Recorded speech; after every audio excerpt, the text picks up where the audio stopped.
My wife likes us to go on day trips in our car. Not easy for a husband and wife to travel together in a car. After you've been married a while, it's sometimes dangerous to be in a confined space with no witnesses. The main problem is the design of the passenger seat. You know, back before there were cars, you would have like a horse and buggy or a stagecoach or a chuck wagon, or for those with motion sickness, an up chuck wagon. That was back when riding shotgun meant riding shotgun.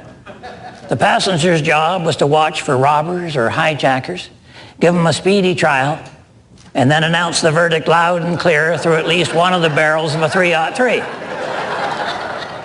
Well, eventually some sissy figured that was not politically correct, so the passenger's job changed from hired killer to navigator. You'd hear mom giving course corrections to dad or clearing her throat real loud so he'd know he was going the wrong way. Then along came the GPS. Well, now a man could get directions from some little gizmo that never made a judgment or held a grudge. The only downside was the passenger now had nothing to do. Yet, there they were. Sitting right up front. They could reach the knobs and dials on the dashboard, control the radio and the heater and so on. And worst of all, they had time to talk to you. And you were trapped behind the steering wheel and couldn't get away.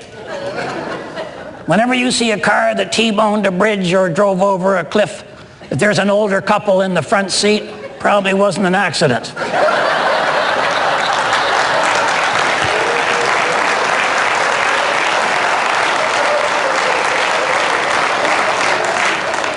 So if you want your marriage to last, you're going to have to make a major renovation to the passenger area.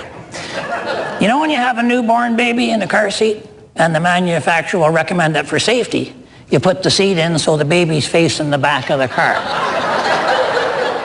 That's step one. You take out the passenger seat, swing her around 180 degrees. Get it facing the other way.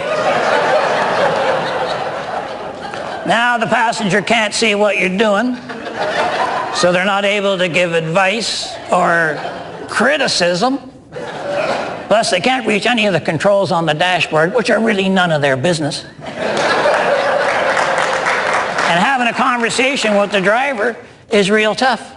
So it's all good news. Much safer for your wife to be sitting backwards where she can talk to the kids face to face and just leave you out of it. Or, if you're lucky enough not to have kids,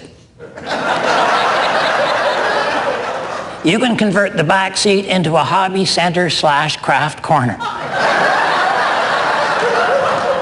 Your wife's gonna love that. She'll be making really ugly quilts and animal-shaped tea cozies well into the next century. Now, she may say she'd prefer to have a vanity back there so she can do her hair and touch up her makeup, but you gotta be careful, because a vanity always has a mirror in it. That's going to let her see what you're up to, which kills the whole deal. On the other hand, if your wife does most of the driving, bonus.